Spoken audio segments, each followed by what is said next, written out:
What's up, people? Oh, eto, SLEX on a Sunday. Traffic, walang kwenta.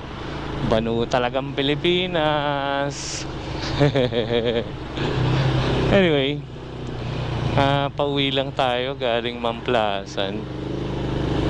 Hindi natin alam kung ano yung nagkukos ng traffic dito. Naku, mukhang hanggang Labang yata.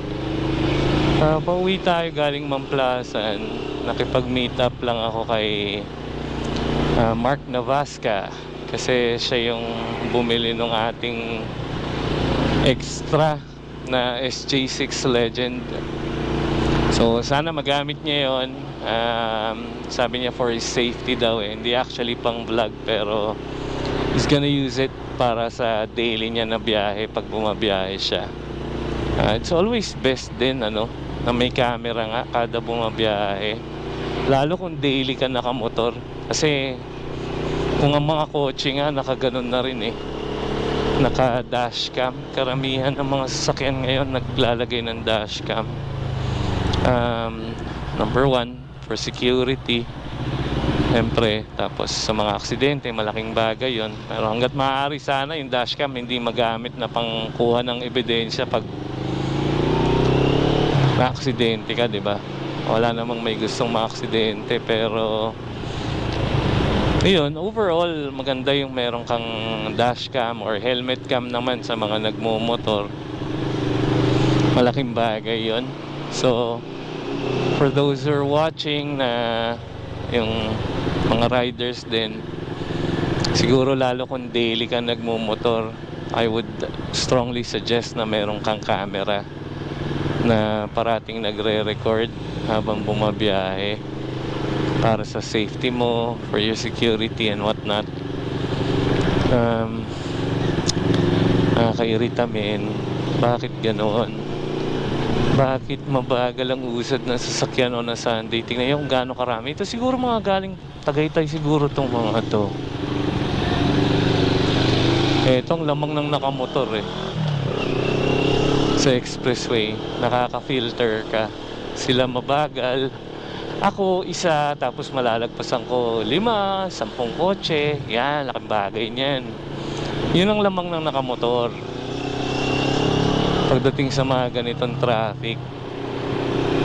Mas mabilis ka na ako weave through traffic. Ito may nasa likod, mukhang maganda tong motor sa likod natin mga kapatid.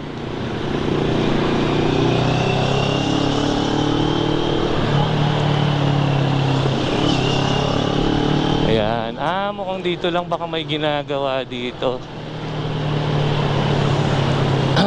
Uy, Splash Island. Oh, CBR 500 si Kuya.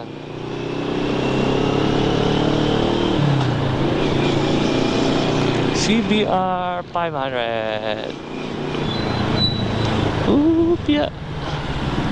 Ito halatang ayaw mo pa doon nanggigit-git joke lang. Anyway, hala, ang haba naman ito. Hanggang saan kaya to? Pero alam nyo guys, minsan yung ganitong nagfi-filter, ito yung mga ayaw ko rin na nagfi-filter parati. Alam nyo kung bakit? Lalo yung siguro hindi nagfi-filter kundi kunyari ando ka sa gilid na daan. Pagka nando ka sa gilid na daan, dun yata, ewan ko 2 beses na ako na-flat eh. Pero feeling ko kasi yan yung pinakagilid na part ng daan na yan. Andyan natatapon yung mga yung mga pako, yung mga bakal-bakal na mga pwedeng makabutas ng gulong mo. Feeling ko lang. Kaya most of the time I don't filter or I don't weave through traffic pagka hindi ako sumisingit basta-basta. Kasi lalo sa kung ang option ko hindi dito sa gitna kundi dito sa gilid na gilid, hindi ko ginagawa kasi feeling ko andyan yung lahat ng dumi. Lahat ng pako, lahat ng bakal na shredded, lahat ng pwedeng makabutas ng gulong mo. Ang hirap pa naman sa 2 wheels eh. Lalo pagka nakamotor ka tapos yan, naplatan ka, yun mahirap eh. Hindi katulad sa, kunyari sa kotse, madaling tumabi. Tapos kung meron ka namang baon-baon na, tawag mo dito, yung portable na air compressor, yung 12 volts. Kung meron sa kotse, madali eh. Sa motor, hindi eh. Hindi naman lahat na nagmumotor may baon na portable air compressor, 'di ba?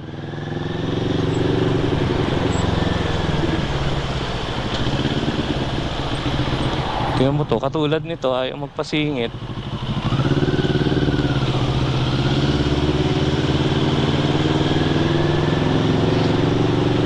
Pwede naman siyang gumilit para makasingit ako. Special ako. Ako talaga yung special. Kailangan tumabi siya kasi nandyan ako. Wag naman. Everyone deserves the road. Pero bigayan. Kung pwede ka magbigay, magbigay ka. Eto, I'm just babbling around kasi wala na akong masabi.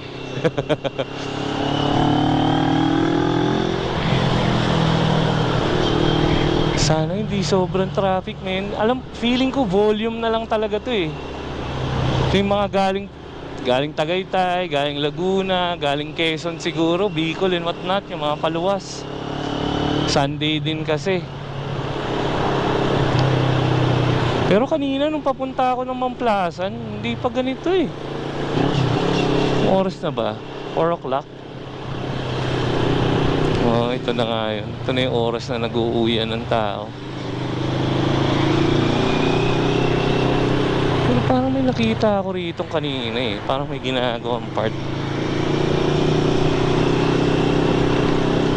Anyway, so guys, para sa mga nagsisimulang magmotor at gustong magmotor, I would strongly suggest na bumili kayo ng helmet cam or any camera na pwede nyong i-mount din dito sa handlebar nyo para pag bumabiyahe kayo, meron kayong video.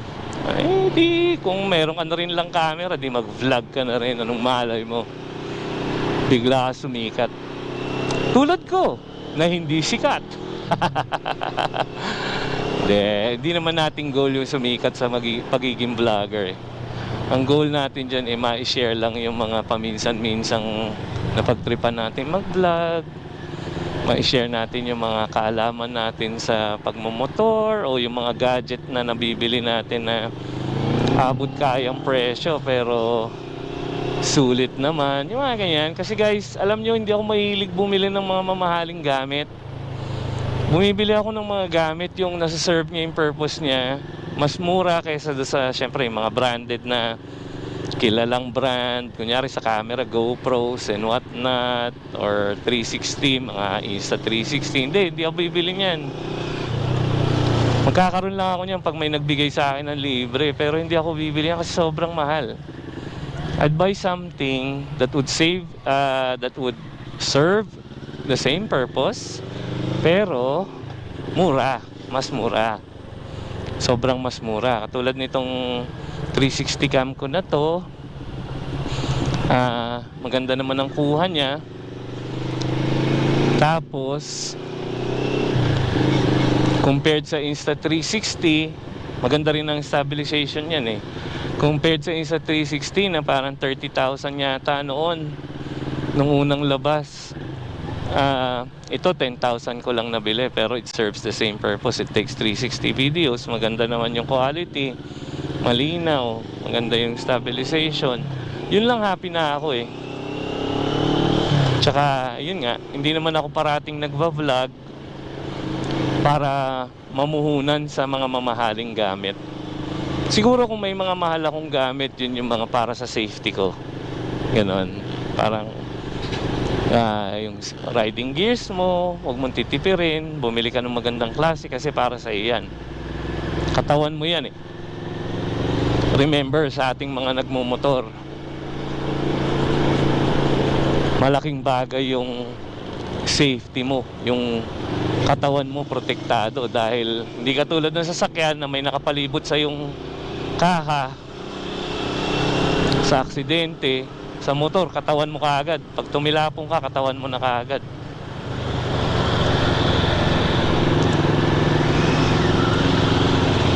Africa Twin, si Kuyang, ganda naman. Africa Twin, Africa Twin. Yan, magandang ano yan eh, magandang adventure bike din yan. Kuyang will lead the way. So anyway guys, ganun din sa pagpili ng mga gamit nyo, always make sure na sometimes the most expensive is not always the best. Sometimes you can buy something cheaper than the most expensive one, but it still serves the same purpose. So yon, isang tip yon. Kailangan maging mautak ka sa paggastos ng iyong hard-earned money, di ba? Ayan, medyo maingat si kuya mag-filter kasi meron siya mga saddlebags. Baka sumabit. Madaling sasabit ang saddlebags niya eh. Grabe to, ang galabang yata to, men. Kung mo sabihin hanggang bikutan to, ha. Anyway, so sige guys, medyo boring. Hanggang dito na lang po tayo. Maraming salamat sa panonood. Stay safe, ride smart. Peace out!